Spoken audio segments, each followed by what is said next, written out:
Good evening, folks. We have a wonderful evening's entertainment lined up for you, one that will provide several hours of pleasurable relaxation and diversion for you and your family. We hope you'll make this a weekly visit. Bring the family. Bring your friends. We hope you have a wonderful time. Come back soon.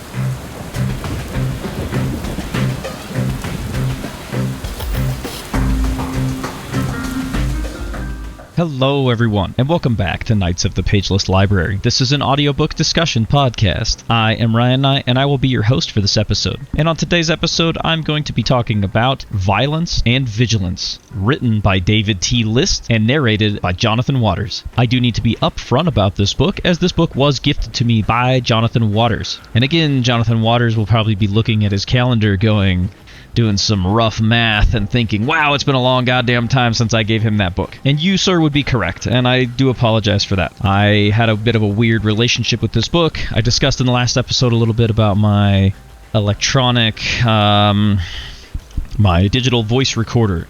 This book was actually the reason that I got this thing because it is very long. This book comes in at 32 hours. And I wanted to give this book the diligence that I thought that it deserved. So I wanted to take these audio notes.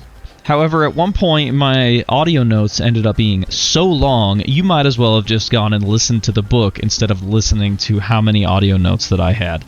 I had almost 400 individual audio clips that I would have had to go through in order to get my thoughts straight on this one. So I had already even started to record this episode once. It is lost somewhere in my folders. There is already a opening part of this that I probably could dig up because I think the opening part of it was very relevant. But once I passed the spoiler wall, it was going to be too much. So I recollected, went back, re-listened to the book, re-recorded some audio notes on it. Still ended up with quite a few, but I'm going to try to narrow that down as much as possible for the sake of time, I guess, and brevity, I suppose. I do apologize, too, if my audio sounds not great. I'm trying a few different things here recording. One, I'm in a hotel, so I'm recording on not great recording equipment, using my headset instead of my actual nice microphone setup at home. And I'm trying this new recording thing on here.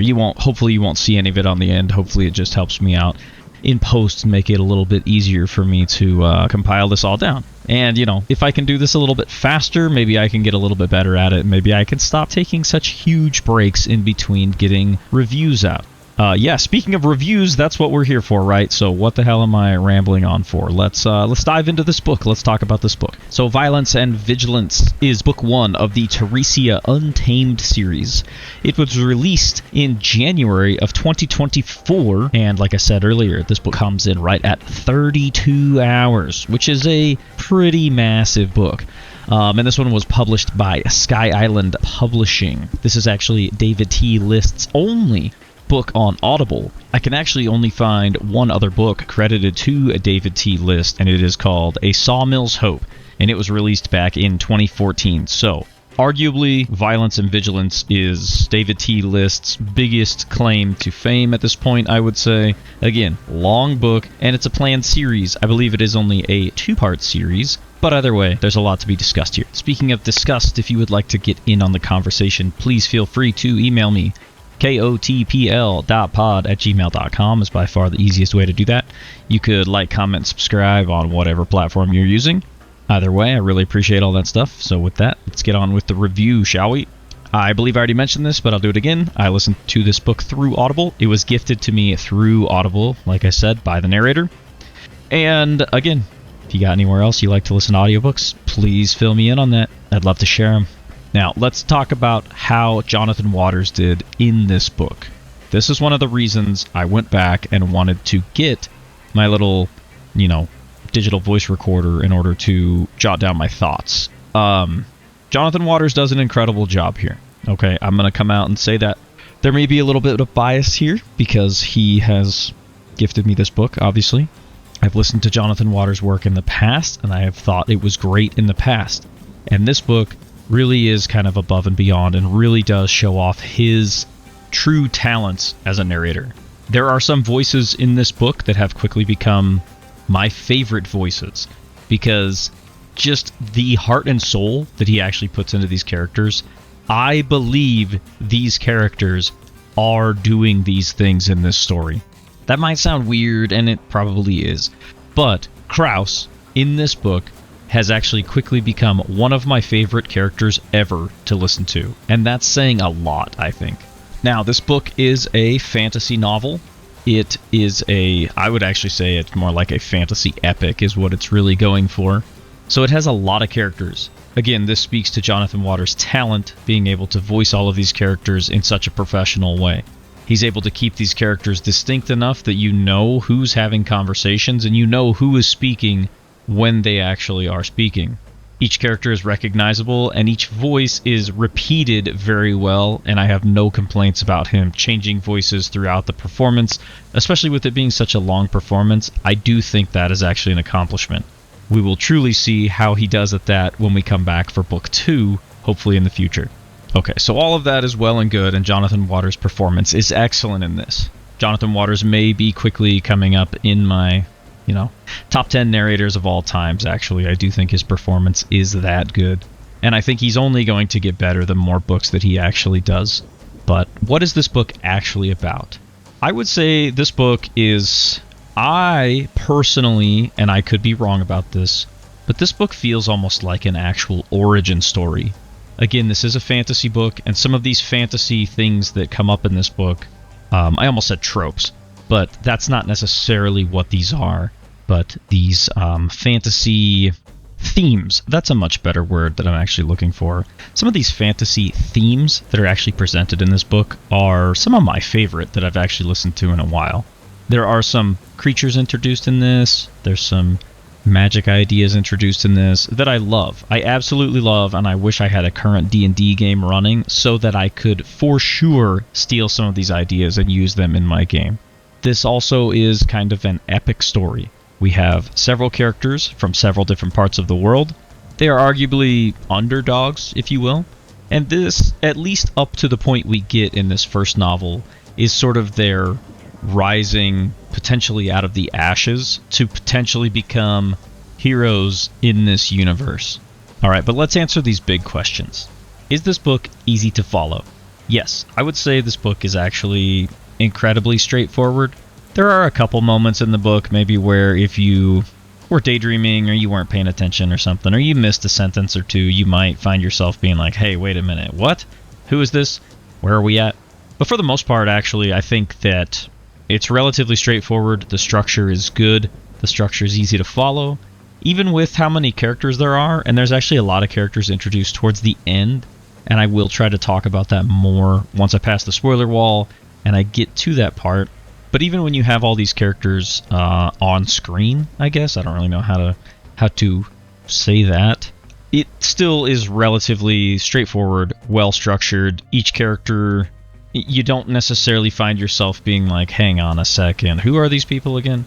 So, I think it's structured well, and I think it makes for the book going down pretty smooth. Is it easy listening? Absolutely. I think that, again, Jonathan Waters' performance really elevates this book through all 32 hours of it, and by the end I really found myself impressed with the overall performance. So with all that stuff out of the way, I will give my recommendation on this one. And if it wasn't obvious, if you are a fan of fantasy especially, there's a lot for you in this book. Alright? Again, if you want to just take some ideas for some D&D games, that would also... this is great at that. But I highly recommend this one. I'm really looking forward to listening to the next book in the series.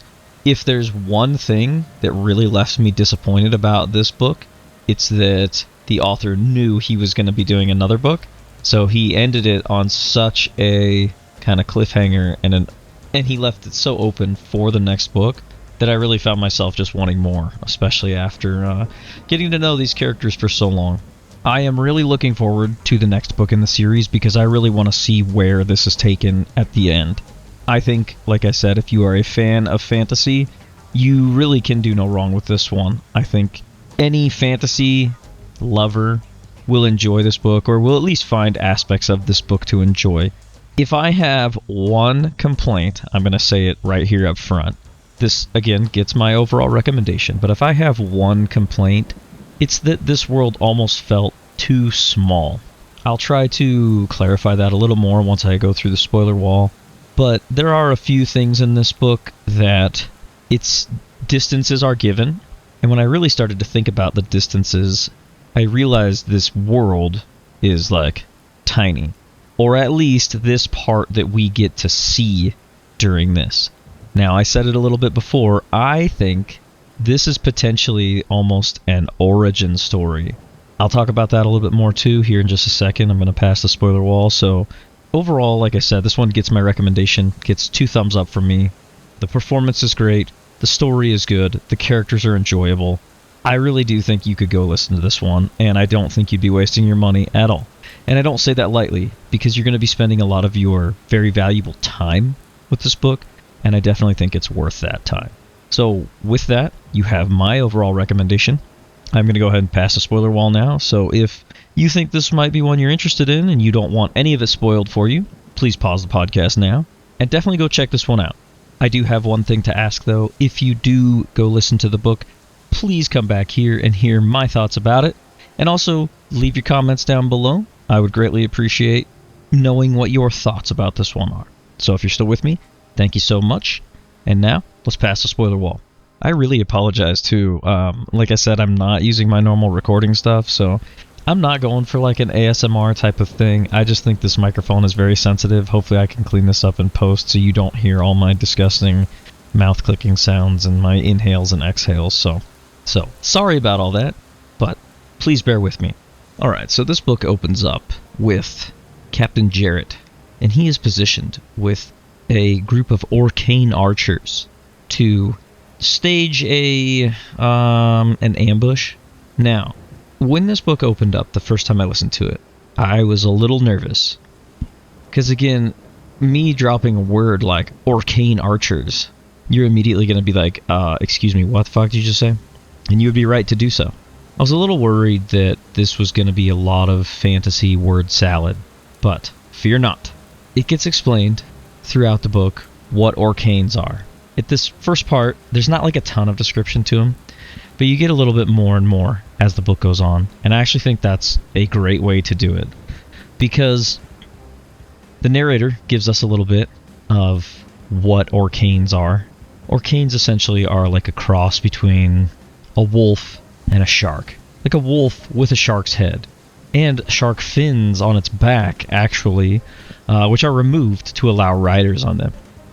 This is not all explained at once, but we're given a little bit by the narrator to tell us what an arcane is.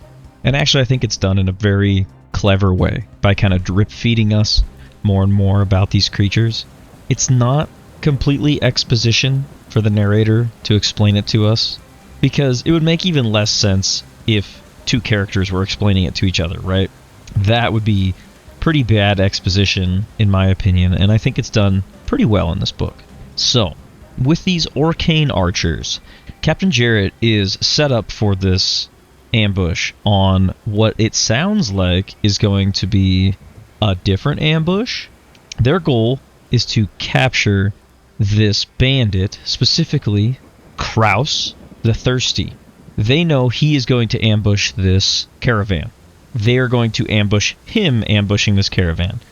However, we also get a sense very quickly of the dynamics of this world, because once the ambush takes place, once Kraus shows up and does what he's going to do, rob this caravan, mostly take their booze to get drunk on, Jarrett's troops spring into action, and in all reality, they don't necessarily do a lot of good. Now, these are the domestic patrol, in what we will come to learn is Forvilda.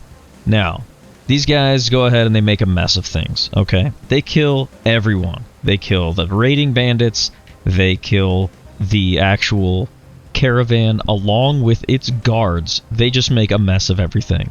And we find out this is all in an attempt to actually frame Kraus.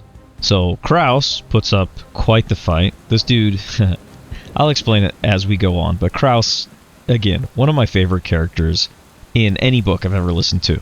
They actually frame Kraus. They stab this woman in front of him in the stomach, and then I think they knock him unconscious.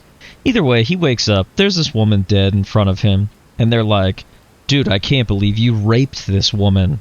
And Kraus is like, I didn't do that. did I? Because he's so drunk at this point that he doesn't even actually know. He's probably blacked out. He did not. They frame him for this. They also frame him for the murders of the entire caravan, including its guard. So, as we move forward, Kraus finds himself in this place called Keswall. Keswall is this arena in this land of Forvilda, where Vretos, the leader of the Forvilda people, can watch combat unfold, because essentially these people in Forvilda are barbarians, basically. That's not 100% accurate, but a lot of the things they do could be seen as pretty barbaric. So we meet a few other key characters here. We meet Torvald, the tactician, and we meet Irdessa, the Undying. They are getting ready to enter the arena and be put through their paces in this fight. We get a few key terms here. We know that Lanista Udiari. Now, Lanista is a title. It took me a long time to figure that out, probably an embarrassingly long time. This is Lanista Udiari's company. So it sounds like these Lanista get to have their own groups of fighters that they get to put forward into this arena, with the hopes of winning favor with Vretos, and potentially some of their fighters could actually go free or become Lanista themselves if they perform well in the arena. Now, Torvald, the tactician, has not lost a fight in the, I believe it's like 2 years that they've been in here. Now, I'm assuming lost means they all die. So, I guess if he hasn't lost everyone in one match, that's considered good in this place. Kraus is joining Torvald's group in this, and we get a lot of dynamics here. Irdessa, the Undying, is Torvald's kind of right hand here. She is hardcore as they get, and I love her for it. Torvald essentially knows who's going to live and who's going to die during most of these arena matches, and Irdessa has caught on to this. He basically sets up the groups going into this, knowing that some are going to live, some are going to die. Now, he tells them that they will be fighting retired Orcanes. He's only given this information too because he's really close with Lanista Udiari outside of the arena. I don't necessarily think this is always information that the fighters or the combatants would be given prior to going into this fight. He says they should be slow, they're retired, they should be not too much of a fight.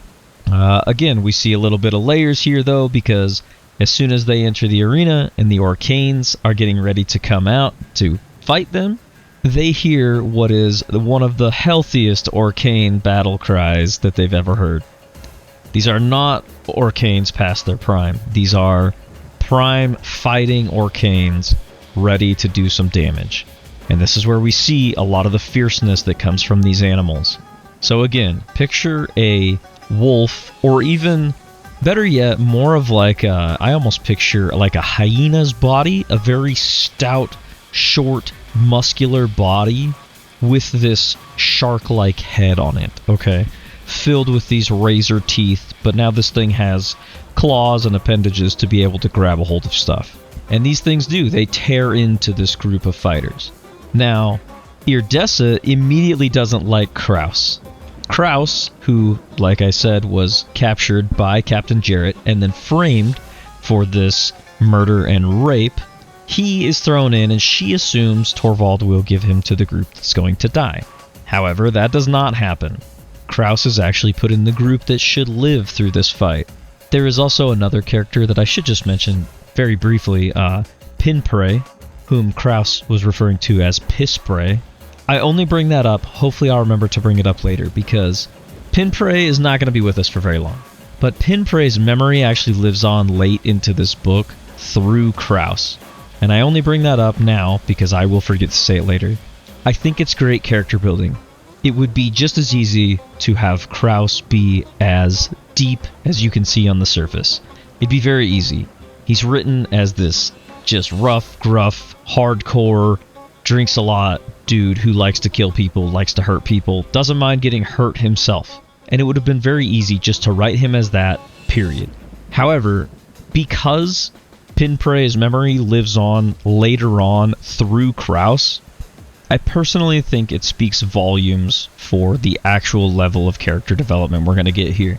I'm not going to say this book has the most amazing character development. I'm not a writer, so I don't even know necessarily what that looks like. But I do appreciate the characters that we do get. I appreciate the amount of development they go through from the beginning of the story to the end. So, and that's my opinion, arguably, so take that for what you will. But I had to mention this here because otherwise, like I said, I will forget. So during this fight, we get to see that Torvald's predictions pretty much come true 100%. Irdessa is obviously where she is as kind of his right hand for a reason. There's some more background story between the two of them that I will hopefully get to a little bit later in the story. We get filled in on a lot of why they are there and exactly what they are doing, which I do appreciate. But this lady is ruthless, alright? She wields dual spears as her kind of preferred weapons, and she really shows why she is considered the Undying. Again, Torvald's prowess at predicting exactly what was going to happen. Now, whether or not that's a little manipulated, that's up in the air, I still think. But regardless, they quote-unquote win this, and they get to live to fight another day. As they were entering the arena, too, I should mention they were tapping the sign that had a saying on it that roughly translated in another language to "don't feed the birds."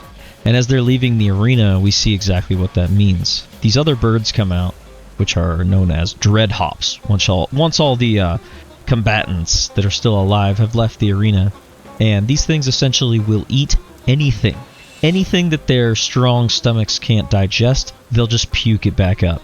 But this includes bits of armor, helmets, shields, you name it.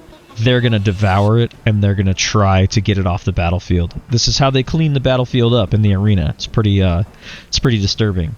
I honestly, too, I'd like to know what the author thinks like a dread hop should look like, because I think they have like pretty nice plumage. Honestly, though, I'm picturing more like a dodo bird. Okay, that's what I'm envisioning in my head, but with this very sharp, almost axe-like beak that it uses to chop things apart so it can eat them in smaller pieces. And then I only think of a dodo bird because obviously they can't fly. So I'm picturing them hopping around. That's where they get the dread hop, I would assume. Either way, I really like this. Again, this is great world building. The next battle that we get to witness, I think it's at this point. Either way, one of the next major points here is we get to see these pirates fight these beasts known as Wergata. Now, these are like goat men. Again, if I had to compare it to something, I sort of envision the faun from Pan's Labyrinth. Something to that effect, but these dudes are huge, like 12 feet, 10 feet tall. So they are massive compared to a normal human. And they have this very bizarre fighting style. So there's like 6 Wergata, I think it is. No, it might be less than that, 4. And they are pitted against 50 pirates. And they use this strange fighting style where they use their long stave or halberd-like weapons, and they jump into the air with their extremely strong legs. And they land on and among people, and then they swing this weapon in a wide arc, killing swaths of men, and then they leap again into the air, because they obviously can't be touched while they're in the air. So these Wergata quickly dispatch of these pirates. And one of the Wergata actually does what's arguably insane, is he kind of challenges Vretos. Now, this is where we get to kind of see, too, that Vretos is not necessarily a normal human. He jumps down from his seat into the arena, which is something like a 50-foot leap. He lands, and this Wergata charges him with its massive horns, and Vretos actually grabs it by the horns and is in a deadlock with this thing before his archers actually fill the air with their arrows, and they end up shooting this Wergata to the point where it dies. One of the arrows happens to stick in Vretos, doesn't really seem to bother him at all, so we get the sense that Vretos is much more than a normal human. Now, I should also mention that all of this stuff is seen over by Vretos' court. Vretos' court is comprised of 4 other members. Lanista Udiari is one of them. You have Beastmaster Grimmet, who finds these creatures such as the Wergata and or the Orcanes and the Dreadhops and things, and either puts them into the arena or puts them to use with the military. You have Marshal Xander, whom Captain Jarrett in the beginning would work for. So this, the domestic patrol, those guys, that's all Marshal Xander. And then you have Admiral Gar, who is obviously in charge of the Navy. This all takes place on an island, I should say. The arena is actually a kind of half-circle coliseum, if you will, with walls and seating on one side, and the other side is a sheer cliff straight down into the faithless sea. That's going to be important here in a minute. So, again, that's why they have a navy. Now, one thing I really like in the beginning of this book, too, we get a little bit of how Vratos' court works. Vratos, obviously being the leader of these people, he has 4 other seats, and they are filled with the men that I mentioned previously. However, I don't necessarily know that it's always these 4 men that fill these 5 seats in Vratos' court. Vratos, obviously, is always at the head seat, but the other 4 seats, the way I understand it, are always up for grabs from anybody who follows him. Now, Admiral Gar typically holds the 2nd seat, and I believe at this point there is a shifting because of the Wergata and how well that went over in the arena. The seats move around a little bit. So Beastmaster Grimmet, I think, moves up to like 2nd seat, and then you have Lanista Udiari in 3rd seat, and Marshal Xander falls back down into 4th seat because, and actually I think I might be mixing that up a little bit. Either way, there is movement in the seats.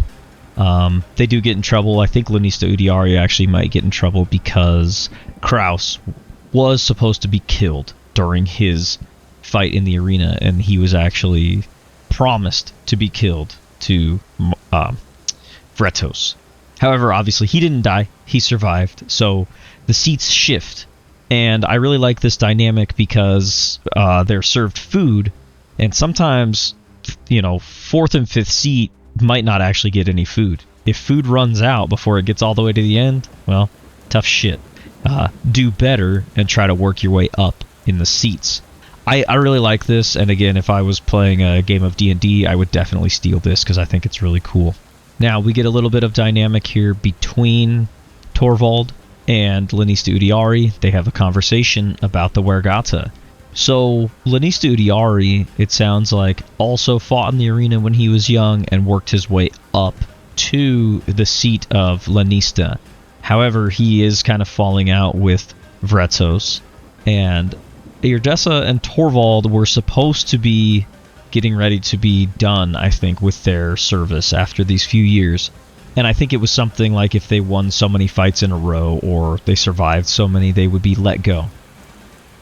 Vratos kind of goes back on that deal, and so Lanista Udiari basically says, look, if they win one more fight, let Torvald take my place and I will retire. Well, that one more fight is going to have to be against none other than these new Wergata that were brought here. We're going to find out a little bit later, too, that the Wergata were brought there. It's not necessarily a good thing. They're not just like wild beasts that you go grab out of the forest and bring into your arena. These are actually more sophisticated animals than that. So Lanista Udiari tries to tell Torvald that, look, if you complete this one last task, everything should be okay. You and Irdessa can go. Torvald says they're going to do like a no-holds-bar fight, and Torvald can do whatever he wants in this fight. So he says, okay, fine, I want to go into the arena first, and I'm going to set pit traps, because that's about the only way I can think that I could defeat these Wergata. Now, Lanista Udiari assumes he's going to want to take Irdessa with him to set these traps. However, Torvald wants to actually take Kraus.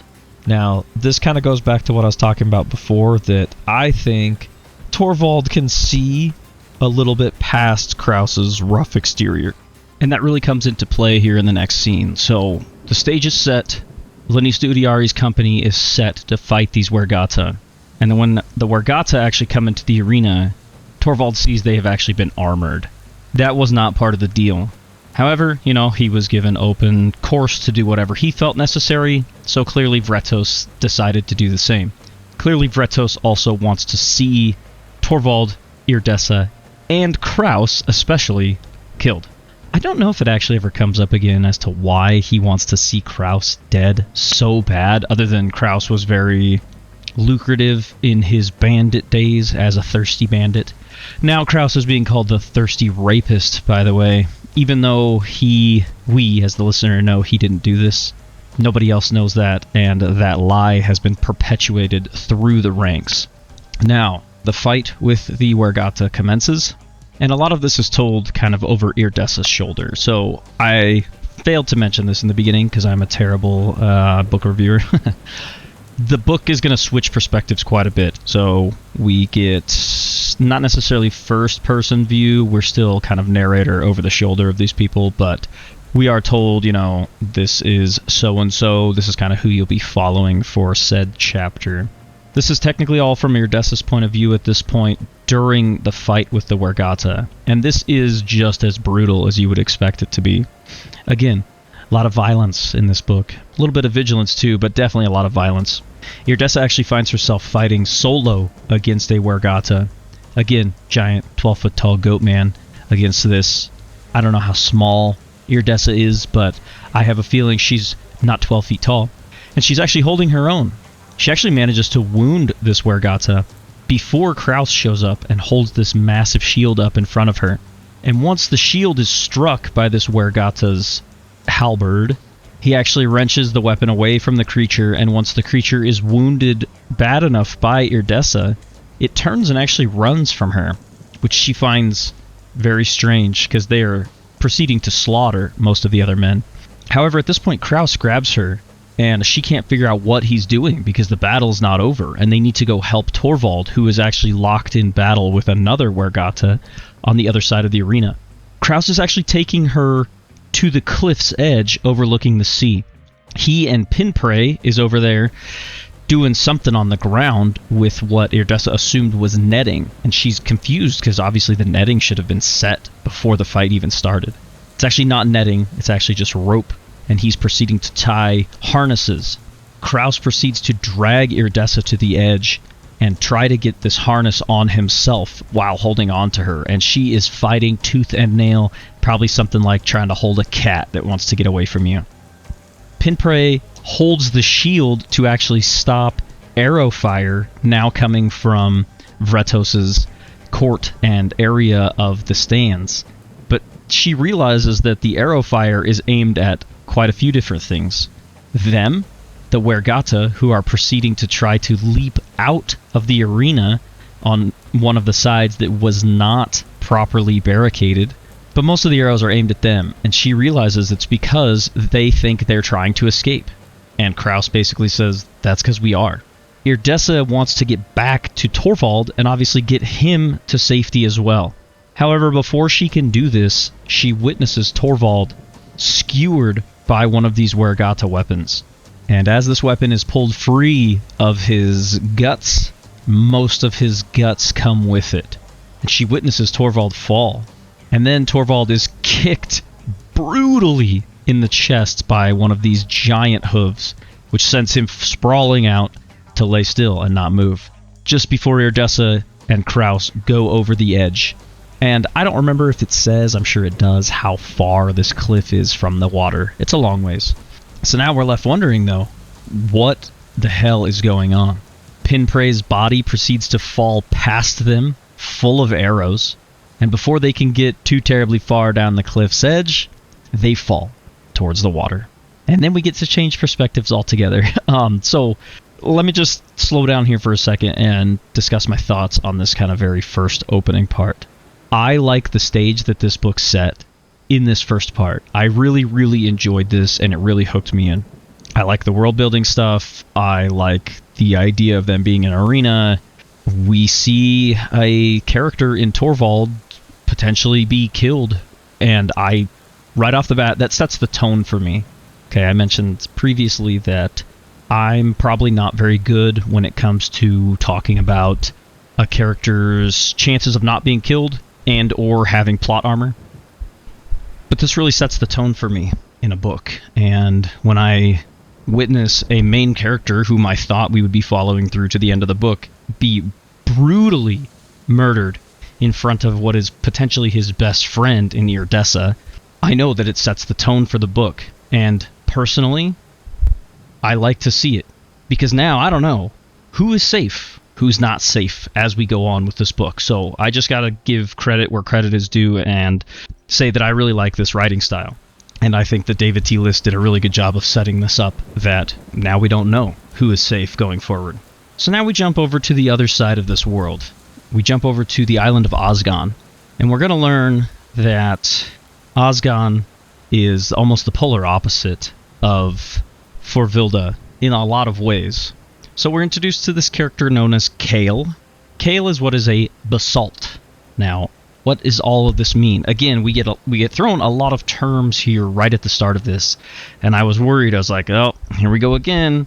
A lot of fantasy word salad. I'm not going to be able to follow it. And I'm not going to lie, upon a first listen, some of this is kind of hard to follow. We get a lot of exposition right here at the beginning to explain Osgon. The narrator is going to tell us all about Osgon, the city of erudition, the monks, the consonants, which is the magic that these people use. They use a kind of a singing magic, and I love this. But Kale is not able to do any of that stuff. Kale is known as what is the Forever Basalt, because it's found that he has no ability to sing or produce consonants or produce magic in any way with his music. But one thing Kale can do is he can negate. So it's explained later on, but I'm going to go ahead and do it now before I forget my train of thought. So the way this magic works in these people's world of Osgon, when they sing, they're singing to these, I think, invisible beings known as the Amala.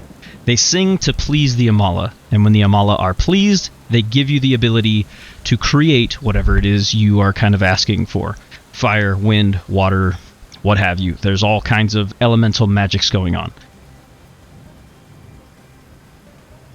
Elemental being the key term here, because, again, I'm going to go off on a little tangent. One of the biggest differences between Osgon and Forvilda is all steel, leather, iron, barbarian type stuff, okay? Think knights, helmets, shields, steel swords, axes. Osgon would be the opposite. It is all about natural things.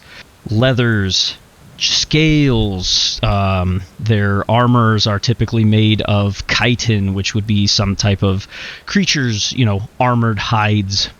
And they use bones and scales and sharpened sticks and stones to break bones.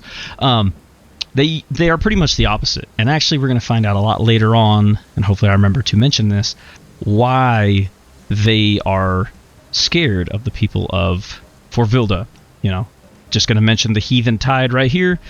Again, okay, I'm way off track. Let me get back to the magic. So, when they use their consonants to sing to the Amala, and the Amala grant them the ability to use something, the channeler has to kind of gauge how much magic they're going to need to use. If they do not gauge correctly, there is leftover magic that needs to be used. If no one is there to negate this and take it away from the world, it could do something random in a random place. So you have people negate it. But negation comes with a cost as well, typically in the form of a sickness, whether that is, puking, headaches, weakness, fatigue, all the way up to death. However, Kale suffers from none of this. So this kind of sets the stage for our character of Kale. In the beginning here, Kale is visited by his buddy Andesite Culver. Culver brings him this, I think it's indensed whalebone key. So, indensing is also something that the people of Forvilda, the monks, of Osgon, can perform. Not Forvilda. Osgon. Indensing would be removing all moisture and space, like air gaps in something, and making it slightly smaller. However, it's incredibly hard. This key that Culver brings to Kale would like to use to go kill himself. Now, this seems insane especially when I'm saying it back. Kale knows that under the city of erudition, and I could be mistaking some of these locations. Erudition, I believe, is the main city here. Underneath the city, there is said to be the prisons, and in where those prisons are, there is a lake of lava. Kale would like to go throw himself in this, okay? Kale has pretty much had enough of this. He's the forever basalt. He's kind of down on himself. Doesn't like any of what's going on. So now he's got this key. The key is going to come up later on for sure. Kale proceeds to go to a, I believe it's like new recruit type of thing where they kind of show everybody the way the magic works and things like that. Kale typically goes to these things because if there needs to be a demonstration, then Kale is there to negate, and obviously Kale doesn't suffer from any of this stuff. So we find out there is these tiers to the way that this city works. Now, I really like this. It's not a new concept by any means, but I like the way that it's put into practice in this book, where the city is broken down into your high-ranking folks that are actually higher up in the city, and your low-ranking people are all the way down in the bottom, typically not even getting sunlight. The tiers, I believe, are like basalt, andesite, rhyolites. I probably can't remember them all off the top of my head. I should go back and listen to my notes, but regardless, what people are working towards in this city is becoming a prime I'm gonna screw all these terms up, and I'm drawing a blank here. They want to be obviously a great caster, right? You know, they're not wizards, but they're they sing. So we meet one of these potential people in Ashmancer Hike. He shows up to this little bit of it's not really training, it's more to serve as like a demonstration for people who are at the lowest tier and they are not really using consonants and things like that yet, to explain to them. It's basically a class, right? Okay. I don't know why I keep saying all this other shit. Ashmancer Hike is known for his fire abilities. Now, Hike has 2 sentinels with him. These are 2 people who come with him who help bolster his song. His song is strong, however, it needs to be bolstered by these other casters in order to make it insanely powerful. Now, let me explain here before I forget to the way the kind of government of Osgone works. It is run by what is known as the Triumvirate. 3 beings or individuals, whether they necessarily vote on things or not is irrelevant. But you have Magus Calderis, Magister Obsidia, and Sovereign Intemris. Now, again, a lot of titles. Okay, that's one place that it got a little difficult on a first listen for me to remember all of these titles. Again, Rhyolite, Sovereign, Magus. There's a lot of titles, okay? I do love the title Sovereign, however, that's an excellent title. Intemris is basically the opposite of Vretos, okay? I should mention this as well, that a lot of this information is given to us by Proctor Alika, who runs these, you know, student introduction courses. And I thought that this was very clever. So it is exposition, but it's exposition in a way that makes sense, because Alika is explaining it to new and first-time students. So yes, he is explaining it to us, the listener, but it makes sense in the world. He explains about Vretos, and Intemris, and Redemir, and the Deceiver, and all of the stuff that will get answered hopefully a lot later on. Intemris founded Osgone and Erudition because of the way he wanted to use magic with these consonants. Supposedly he discovered consonants somewhere in the ballpark of 300 years ago. This is why I said at the beginning, I believe this is a bit of a creation story, and I'll try to get back into that a little bit more as we get closer to the end of the book. Okay, back to Kale. What is Kale doing? After getting, kind of punked by Hike, Hike likes to make fun of Kale, pick on Kale. We also find out that Kale had a little incident, had another one of these kind of trainings where he was supposed to be negating with another student, and he actually, something happened, and this other student disappeared. Nobody knows what it was. Nobody has a clue. That gets brought up a lot. Kale gets made fun of for that. It's pretty weird. I wouldn't want to make fun of the kid who made Thanos snapped somebody out of existence, but here we are. So Kale makes his way down to the dungeons underneath Erudition, and before he can find the Lake of Lava, he happens upon a prisoner in one of these cells. This prisoner is Wraithen. We get a little bit of perspective from Wraithen here, but the important part is when Kael meets him, Wraithen is one of the natives of Osgone. Now, the relationship between the Osgone monks and the natives of Osgone is not great. The natives are taken when they are young if they show signs of being able to use consonant magic. This doesn't go over very well, obviously, with a lot of them. And if the natives do not do their part and send food and tribute and stuff like that to Erudition, they may be cleansed. Now, speaking of cleansing, let's talk about Magus Calderis and Magister Obsidia real quick. I like Magister Obsidia as a character. She is a shaker and mover. By the end of this, we pretty much find out she is essentially trying to unseat Sovereign Intemris and take her place as leader of these people. In order to do that, she uses Magus Calderis. He is... I cannot remember his... They all have like these different titles, like... I almost said necromancer. That's not one of them. But I'll remember some as we go on. But they have these very, very cool titles that they use for the type of magic that they use. But Magus Calderis uses lightning as his preferred method.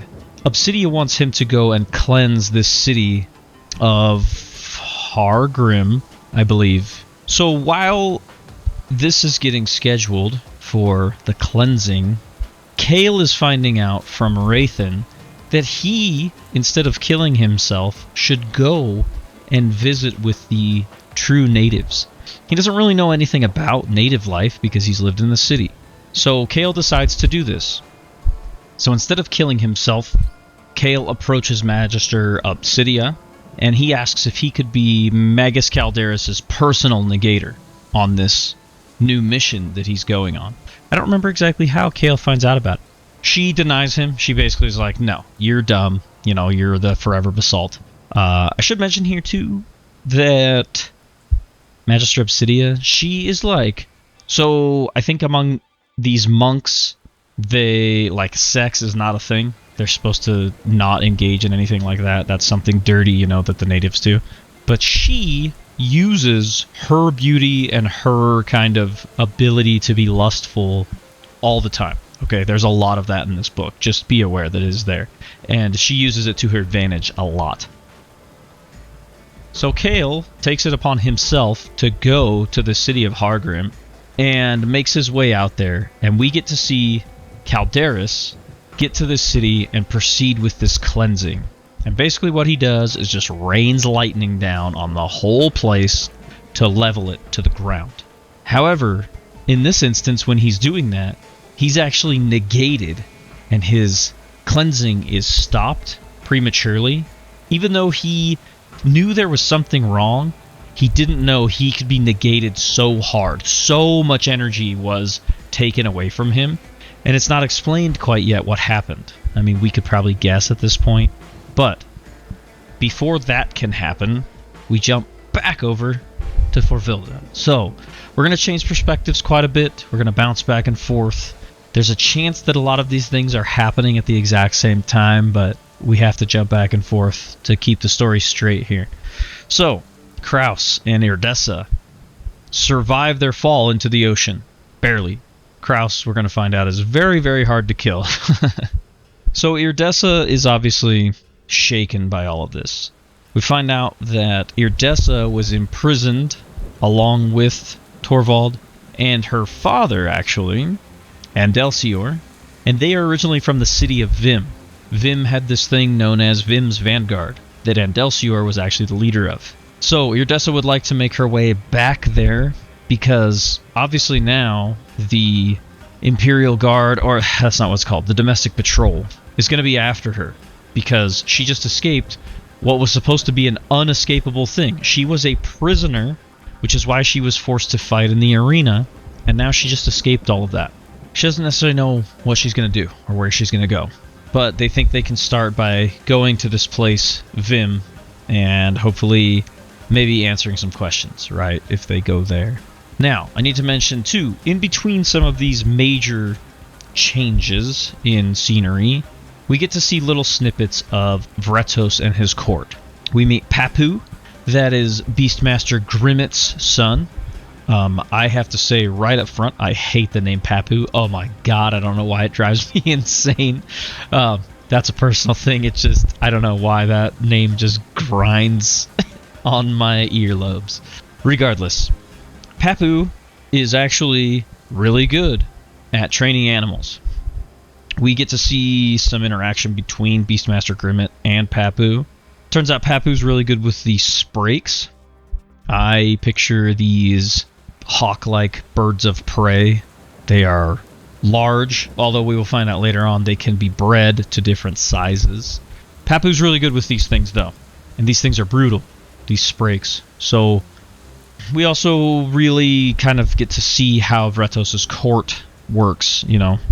Now that obviously they escaped, Lanista Udiari is being held essentially as he has seen that maybe he helped them do this by Vretos. Vretos, obviously, all he wants is to prepare his heathen tide to go and take over Osgond. I'm going to pause here for just a second and talk about the heathen tide, because on the other side of the world, we have Intemris, who's also talking about the coming heathen tide that he has to prepare for to be able to stop the heathen tide with his monks. The heathen tide gets talked about a lot. It makes me wonder, over the course of 300 years, how much this has been talked about among these people. It gets a little old hearing about it, because we don't see a lot of this.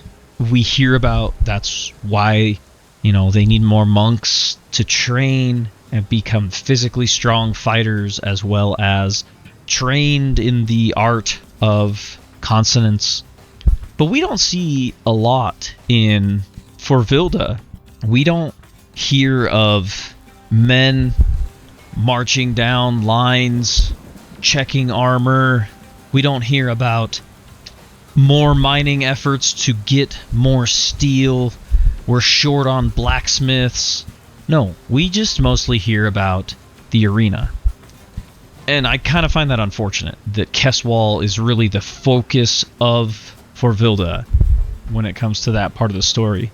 I think we were missing a lot here. I think we were missing some... I don't want to try to do this very often, but we're missing like those scenes in Lord of the Rings, right? Underneath the tower, where the orcs and the goblins are bringing down trees, and they're cranking up the machines of war, because that's what they're going to do. So we keep hearing about this impending war, but I feel like we're not really seeing it. We're seeing two separate countries, opposite sides of the world, and as far as I know, these are the only two islands, well, 3, including Redimir, in this world. By the end of this book, it's not really mentioned if there's a whole lot else to this world. Maybe in book 2 we'll find out that there's a lot more to this world. But it feels a little bit disconnected, and that's a nitpick on my part, honestly. It doesn't detract from the story that we are given, but I do think it could have been there, just to remind you there is this impending doom that could be over the horizon at any minute. Like I said, maybe we get snippets of like Captain Jarrett again, right? And that's going to come up here shortly when Irdessa and Kraus make it to Vim, her home city. But we don't get, like, if we're going to get pulled away from the main story and we're going to get these little snippets here and there, I'd like to see some stuff like that. Maybe Jarrett visits with Beastmaster Grimmit, and maybe they are going, as they talk, they're walking among huge lines of Orcane cages, and somebody makes a remark about how many new Orcanes there are. And, well, don't forget, we're going to war type of thing.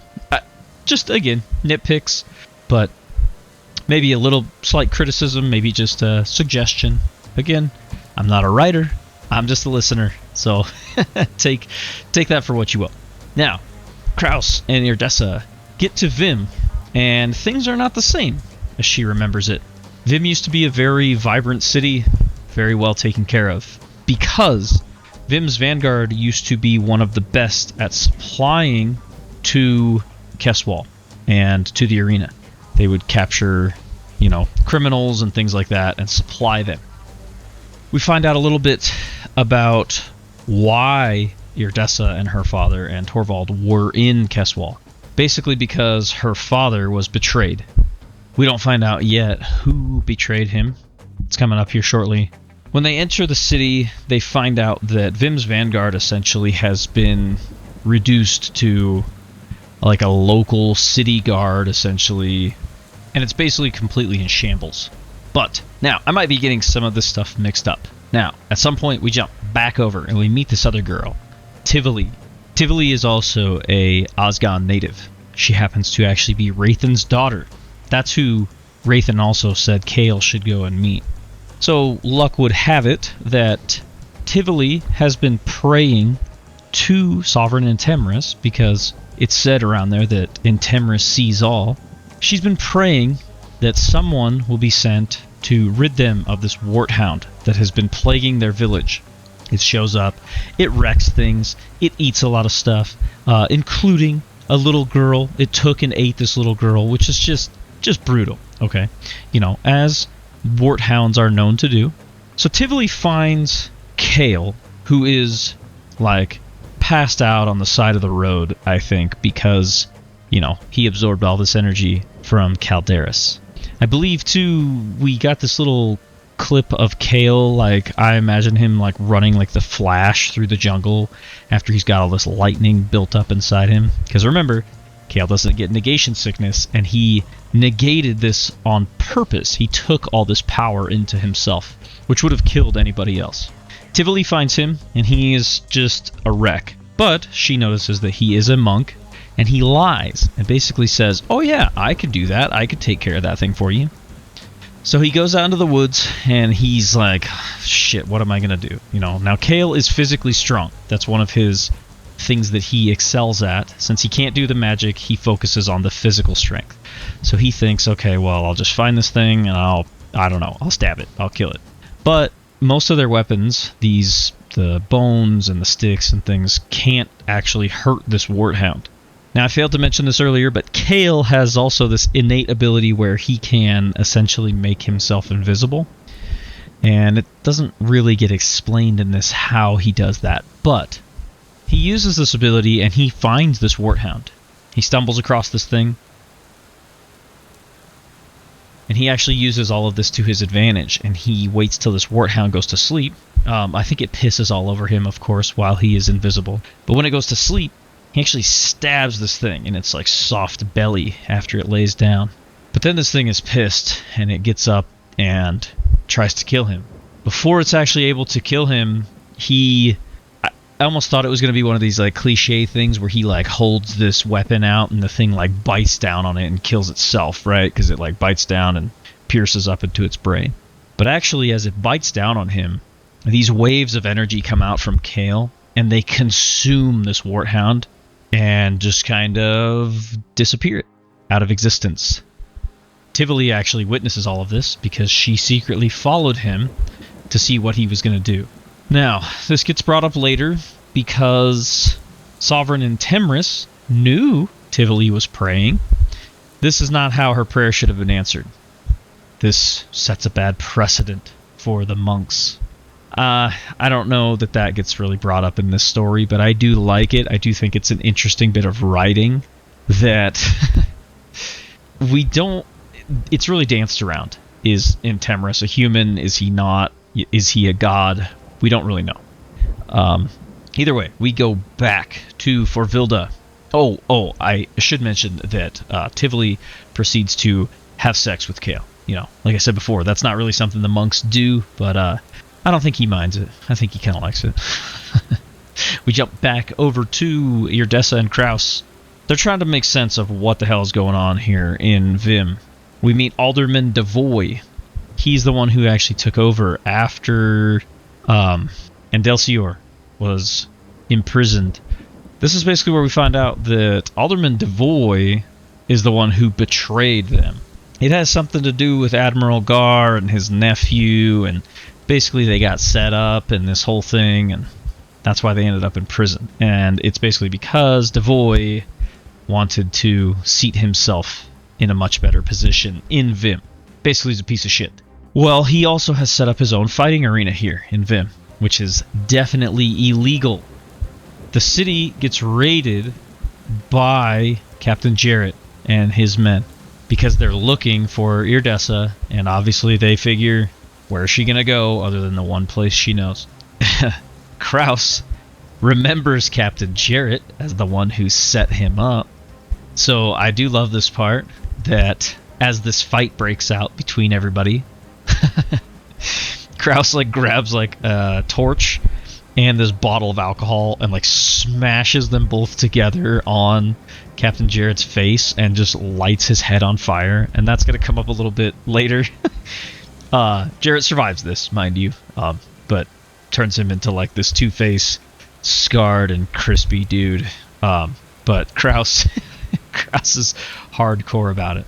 So now they're on the run again, because obviously they can't stay in Vim, and Alderman Devoy is killed.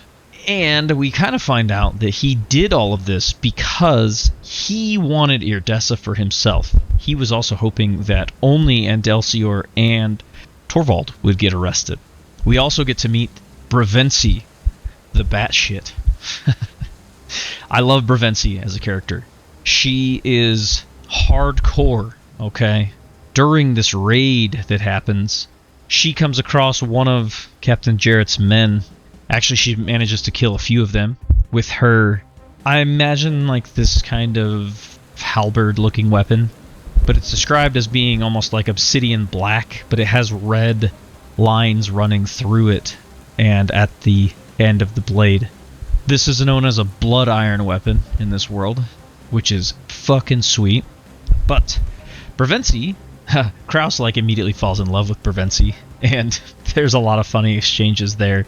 But Bravensi says that Ogner would not approve, okay?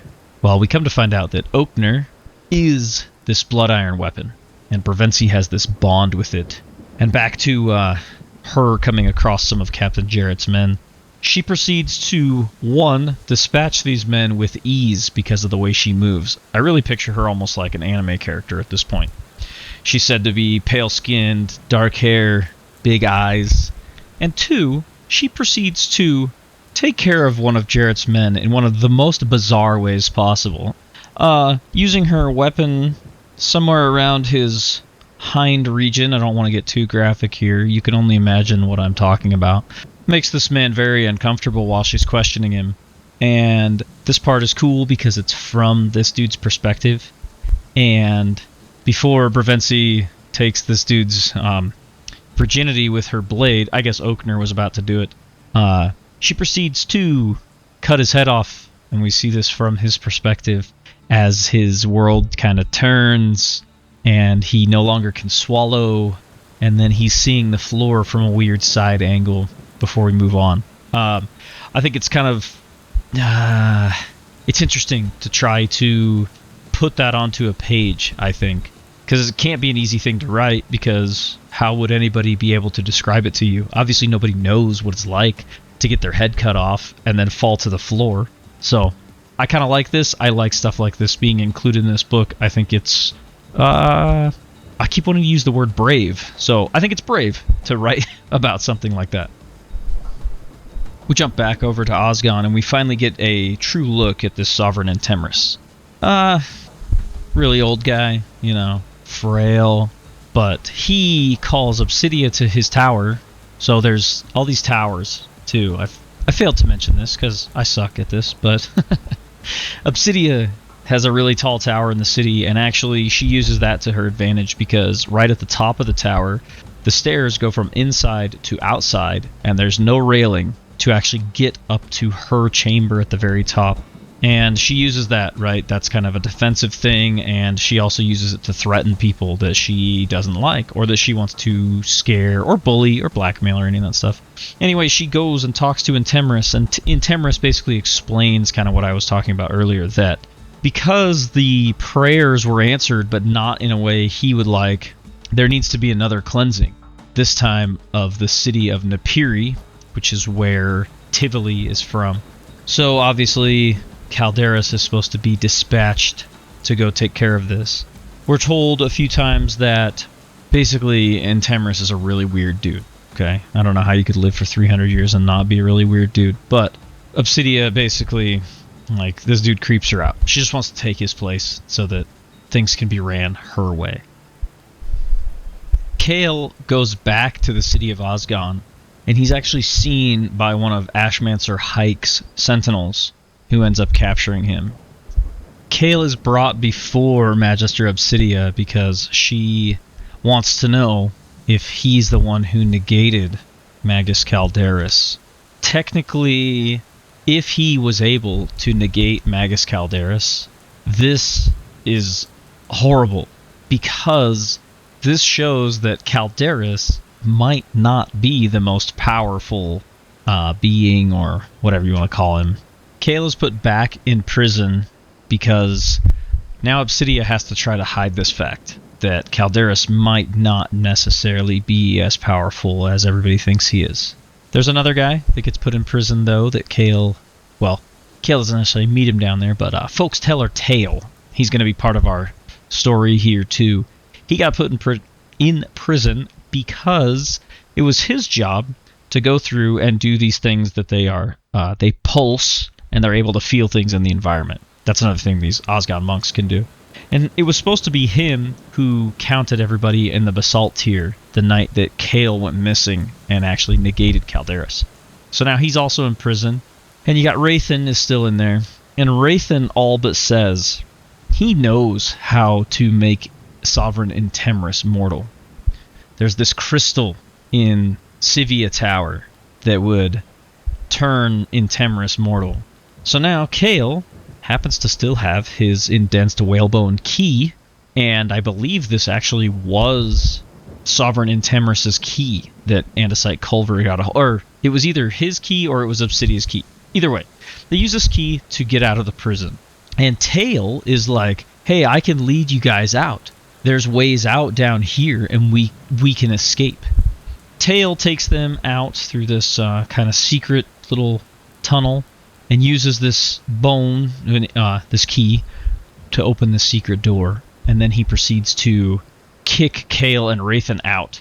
And then he's like, haha, this will get me back in the good graces. And he goes straight to Obsidia, and he's like, they escaped. And she's basically like, you idiot, why would you have done this? And Tail's like, I didn't have anything to do with it. And one of Obsidia's main reasons she is in the position she is in is because she's able to basically tell when people are lying. She proceeds to kick Tail out of her tower, and he falls all the way to the ground and dies among a bunch of people. Proctor Alika is one of the people who witnesses this happen, along with Andesite Culver. I think Culver finds this Indensed Whalebone key. Actually, no. There's no possible way. There's no way she would have kicked him out with that. Right? I can't remember now. Either way, Proctor Alika goes to the wall of the city, because once they find out that Kale has escaped, they send what is known as Fusiliers to the wall. Now, these are basically dudes with guns, alright? Think of like a muzzleloader gun that shoots these indensed shells. Some of them explode, some of them are more like normal bullets, but they're going to shoot these ones that explode. Ashmancer Hike happens to be the one who leads this stuff, go figure. Obsidia tells him to round him up as quick as possible because of the escaped prisoner. They proceed to fire all of these shots out into the woods as we see Kale and Wraithen trying to escape. Wraithen being extremely weak because of all the time that he's been in prison. Proctor Alika actually goes up there, and something I failed to mention in the beginning is that there's also these other little spirits that are around. This is known as native magic, to be able to see and communicate with these spirits. But Proctor Alika kind of values himself being able to do this. And he calls upon these spirits as the shots are being fired at Kale to actually save Kale. Alika would arguably be seen as one of Kale's few friends in the city, so this is kind of the last-ditch effort that he's able to do to save Kale's life. And it works. Kale escapes. Wraithen does not, though. I'm going to end up skipping around a little bit here because I can't fully remember the exact order of these details, but back to Irdessa and Kraus. They escape the city with some of Vim's vanguard. Some of these men decide to join Irdessa because of basically the shitty way they've been treated. We start to kind of hear murmurings of an uprising from Irdessa the Undying, not the Dying. Her and now what's left of some of these vanguard that decide to follow her, they start basically heading towards this this island of Redimir, which is in the north. So if you imagine this world, you got Forvilda in the west, you have Osgon on the east. No, I have that backwards. Either way, it's like a triangle, Redimir being at the top of the triangle. It's said to be a cursed land that these people fled, obviously, before this curse. Oh my gosh, I forgot a huge detail here, by the way. Once they knew Kale was out, oh my god, how did I forget this? Kale actually went into Sivia Tower and was able to get this crystal. I think that happens here before he's kicked out of the city. I'm not 100% sure. I'm pretty sure that's when he does this, because obviously he still had the key to get in there. Either way, he takes this crystal of Intemris's, and this crystal proceeds to talk to him in his head. Obsidia tries to catch him in the act of this before all the Fusilier stuff goes down, because that's right, Folksteller Tale had told her about the whole crystal thing that was discussed in the prison. Tale doesn't know if this actually does anything once he takes this, but he does see this memory, is what we find out that it actually is. And it includes Intemris, Vretos, and Sivia. Sivia is Intemris's daughter, I believe, and Vretos' lover. This is also when we meet the Deceiver. Again, I go back to the potential for a origin story type of, world building, because the Deceiver is like this huge, tall being. He's flanked by what we know are Orcanes, but they're huge compared to the ones that we hear about. I mean, the ones that are in Forvilda are big, but I don't think they're as big as these ones that he is flanked by. During this thing that he relives, Kale essentially lives through this memory from Sivia's perspective. And essentially what happens is that Sivia doesn't know who she's going to go with, and we don't fully know what happened in the deception yet from the Deceiver. But this little snippet that we get here basically has Intemris and Vretos fighting over who's going to get Sivia, essentially, when they split and go their separate ways. Ultimately, what this culminates in is Vretos pulling his steel and attempting to kill Intemris, but accidentally Sivia gets in the way, and this splits this crystal in half, as well as stabs Sivia. Kale, during this vision, feels what it would be like to have the ability to use consonants.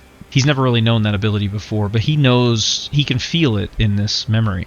Until the steel pierces his skin, he feels all the consonant magic drain from him. At this point I realized, okay, that is why Vretos' people are so threatening to the Osgon monks. Because at first I was like, well, if they can just call down lightning from the sky, or fire out of thin air, or freeze people, why would they be scared of a bunch of essentially knights and barbarians? This is why, though. Steel has the ability to take away the consonant magic.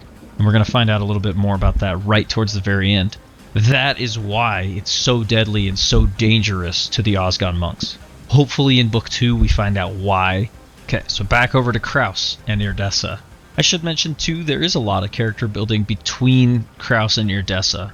Obviously in the beginning Irdessa hated this man.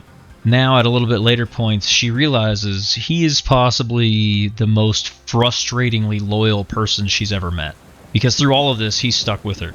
He fights for her. He bleeds for her. He doesn't care. He made a promise to Torvald to take care of her, and he's going to do that no matter what happens. So they're gathering some people with them. They end up going up to the towers, which is north in between the island of Redemir and the main part of Forvilda. They meet with these tower dweller people who live among this land that has been kind of split. Supposedly this all happened after the deception. And I picture these very tall, kind of broken up pieces of land with lots of gaps in between them. And these people live up on these. There's bridges in between all of them. However, when they first kind of get to these parts of the land, Captain Jarrett's men catch up to them again. And Jarrett is pissed. Again, he survived his whole face burning. And now he just really wants to see Kraus dead. However, they escape... Irdessa, they escape onto the towers with the help of these tower-dwelling people who also want to join and stand up to Vretos. Because he's basically a dick, right? I mean, I don't know how else to say it. He's basically a dick. And he basically just wants all these people to be part of his heathen tide. You're either part of the heathen tide or you're a prisoner and you're fighting in the arena, is kind of what it sounds like. And they've had enough of it. So one of the... Oh, okay, that's right. So Kale meets back up with Tivoli, and he basically says everybody's got to leave because Napiri is supposed to be cleansed. So at this point, let me wrap my head fully around what happens. Magus Calderis shows up at Napiri, and he's basically like, "That's it, Kale. You know, what are you gonna do?" Now, Calderis has two prime sentinels with him, Ark and Selu. I believe... Aha! I forgot about this. The first time, when he cleansed Hargrim, Ark was sent to go after Kale. They didn't necessarily know it was Kale at the time. Ark was sent after Kale. He ends up going crazy. He gets bit by monkeys. He gets monkey rabies, or whatever they call it in this. He tries to kill Tivoli and Kale. And Tivoli actually ends up killing him, I believe. Between her and Kale, they fight him off. Now, Selu is with... that's right. Selu is with Calderis this time, and he tries to cleanse this city. But Kale absorbs all of it. He just absorbs all this lightning like a freaking boss. And all these people witness him do this, and they realize, like, what's been going on in the past. They kind of thought the cleansings were because they disappointed Sovereign and Temris, or, you know, they kind of knew these things could happen. They didn't know it was actually Calderis being sent out specifically to just kill these people. Kale had witnessed in Hargrim the atrocities that are happening, which is really what kind of made him change his entire tune. He absorbs all this magic from Calderis, and he wants to give it back to Calderis. Calderis is left extremely weak after this, and Prime Sentinel Selu decides she's going to take matters into her own hands and just starts killing people. She doesn't use her magic. I believe she's the Iridomancer. No, that might be what Calderis is. Again, they have these really, really cool titles. She just starts killing people by hand. I believe Andesite Culver shows up and tries to stop her. He can't really do it. Kale doesn't want... He wants to give all this magic back to Calderis and negate him out of existence for what he's done. But Selu leaves him no choice, and he ends up negating Selu out of existence. Just poofs her, or, you know, whatever he does. I mean, it sounds really cool. Not when I say it, when the book says it. I believe it's at this point that goddamn Ashmancer Hike shows up again, and they arrest Kale, and they bring Calderis back to the city. Now again, I might be mixing up some of the order of this, but a trial has to be held, because now the cat's out of the bag. Everybody knows what Calderis has been going to do. It's also noted that he obviously is not as strong as he probably should be. So they hold a trial, and Calderis, I believe, is supposed to be, like, put to death. Actually, I take that back. Calderis is told the only way to redeem himself is to go across the Faithless Sea, which I should mention in Temris says it's only faithless to those who don't believe, or those who don't have faith. So it's said that he basically controls all this stuff. There's also a giant volcano on the island of Osgond that he supposedly makes sure the wind is always blowing the ash and smoke away from the city. Anyways, the only way that Calderas can redeem himself is by going across the sea and killing Vretos. Or at the very least, destroying as much of the heathen tide as he possibly can. And he's going to do this.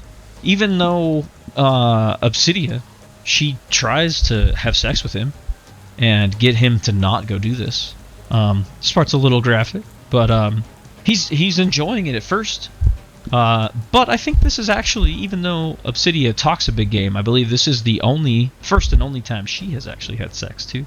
And Calderas notices she's bleeding on him, and this absolutely freaks him out, and it makes him realize this is why this is a sin, and this is why they're not supposed to do this. And he like shoves her off, and he's like, I gotta go kill all the heathen tide. And he plans on doing it. And while this is all happening, Irdessa and Kraus are getting closer to their goal of making it to Redimir. However, Marshal Xander has decided they know where they're going. There's only so many places they can go. So they take this group of Orcanes, which, mind you, the Orcanes can swim in the water almost better than they can move on land. It's really cool. They cut this fin off their back, this dorsal fin, so that it can obviously have a saddle put on it and have these riders on them. But the Orcanes are almost just as dangerous to their rider as they are to their enemies. They actually have a deal that they do. The riders are told that if they have to, they need to make this kill cut. There's actually a spot right behind the neck that they dive their own knife into and cut this thing's neck if they don't think that they can keep it under control. Because again, a wild Orcane, even if it's trained, if it's let go, it is just as likely to turn on their own men as they are to attack the enemies. So anyway, all that aside, Marshal Xander actually sets this ambush by himself. And Captain Jarrett is part of this, but Jarrett was supposed to stay behind and wait because Xander wanted to be the one to bring Irdessa down and bring her back to Vretos to get back in his good graces. So there's this part where Irdessa's men are going to try to cross over to Redimir. And at first, they're successful. They have these little boats. They rigged them so that they perfectly counter the Orcanes in the water. And also, the people who live on the towers, they have these huge arrows, and they're firing them down into the water, and they're killing Marshal Xander's men. And this part's kind of interesting because Captain Jarrett wants so badly to get in on this fight because he obviously wants to kill Kraus because he's so pissed about burning his face. But the alarm sprake that was supposed to be set off by Marshal Xander is never able to be released because it gets stuck with an arrow. And Marshal Xander ends up getting killed by Irdessa. So there's this part where Xander is torn because he's like, if the sprake doesn't go up, then he's not technically allowed to interfere if the signal is not given. But then he realizes once Marshal Xander is killed, that now is his chance to take all the glory and possibly be promoted to Marshal himself. So he takes his even larger force of Orcanes, and then we jump over and we see from Irdessa's perspective what's going on. They're on the beach of Redimir, and they barely fought off Marshal Xander's force of, it was something like, 15 or 30 Orcanes. And now here comes Captain Jarrett with something like 60 Orcanes. Double the force that Xander had. And basically they're like, well, we had a good run. We might as well make our last stand here on the beach of Redimir. And actually, as they're losing this fight, these other giant Orcanes come out of the woods of Redimir and start killing the domestic patrol's Orcanes and the soldiers, more focusing on the Orcanes. They're actually so much bigger than the soldiers' Orcanes that it's kind of strange. As well as the Wergata, who escaped from the arena, show up and are killing the Forvilden soldiers to allow Irdessa's men to survive. They actually speak with the Wergata, and basically they are thanking... This was their way of thanking Irdessa for helping them to escape the arena. And this was all part of Torvald's plan. Up to and including the Wergata that Irdessa had wounded, because the Wergata are like, yeah, he was the one who got us captured in the first place. You actually thought you bested him in battle? You know, don't make us laugh in our goat laugh, okay? That's just crazy. Now Irdessa is pretty torn, right? On one hand, Torvald still saved her life all this time later, but on the other hand, he did all of this stuff without even consulting her, which, you know, leaves her kind of torn up. So we go back over, and at this point, Kale and Culver manage to escape after all of this stuff with Prime Sentinel Selu and Magus Calderas goes down. And the only thing Culver can think to do is take Kale to Redemir. They have to escape now. They're fugitives too. And they do this, and Magister Obsidia tasks Ashmancer Hike, that's her kind of second in line after Magus Calderas. She knows she can manipulate Ashmancer Hike real easy. She tasks him with bringing Kale back so that he can answer for his sins. Sovereign Intemris basically lets Obsidia in on the fact that she thinks she's special, and she's nothing. She's nothing to him. He's done this all before multiple times, you know, been alive a long time. The biggest difference this time is Kale. And Kale might actually be the key that he needs to fully succeed. Now, I don't necessarily remember or know how all those pieces fit together, but Ashmancer Hike manages to catch up to Kale and Culver on the island of Redemir, just on the shore. This is also where we see Hike puts handcuffs on to, I believe it is Kale. And again, Kale... No, it might be Culver? Okay, I'm going to get this screwed up.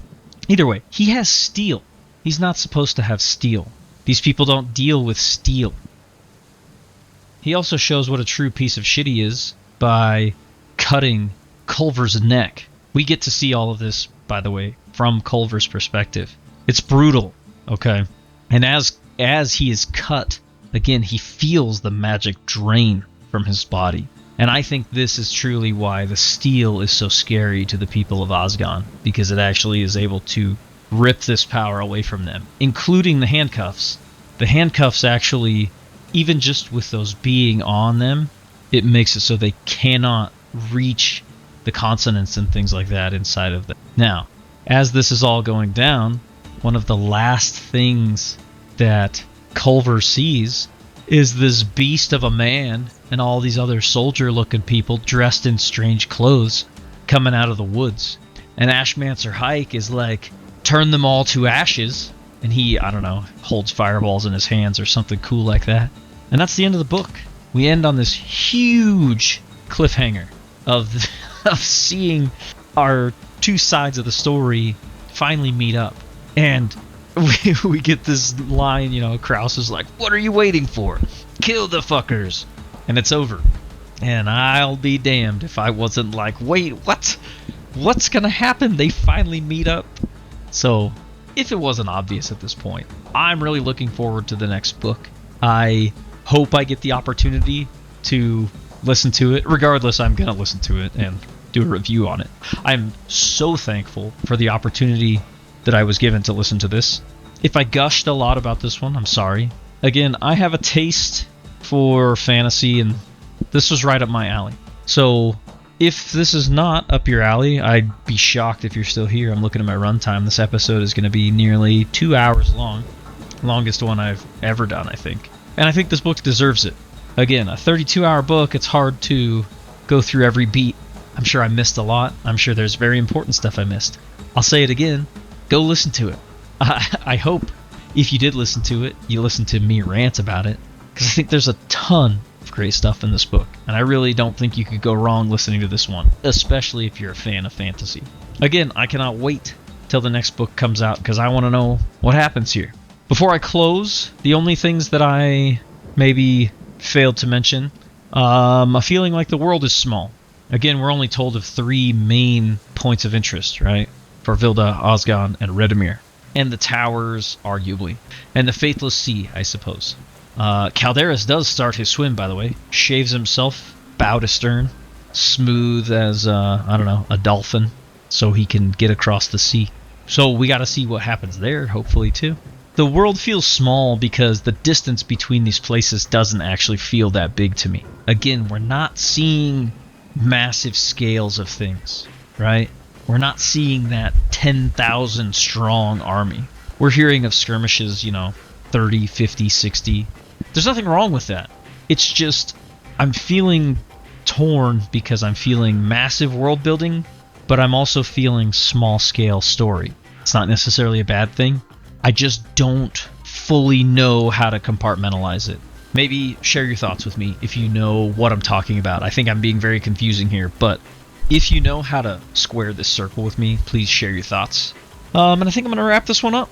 Like I said, this one's looking extremely long. Again, I apologize for the quality of the audio in this. I know it's bad. I've been pacing while I've been recording this with my headset on. I'm sure some of the sound is transferring into the headset, and I do apologize, but I really wanted to get this one out, and actually the pacing helps me focus on remembering the story, as weird as that sounds. Again, I'm sure I missed some major points, and I apologize for that. But I hope you listened to the book, and I hope you know where I was at in my retelling of this story. And hopefully I did it justice.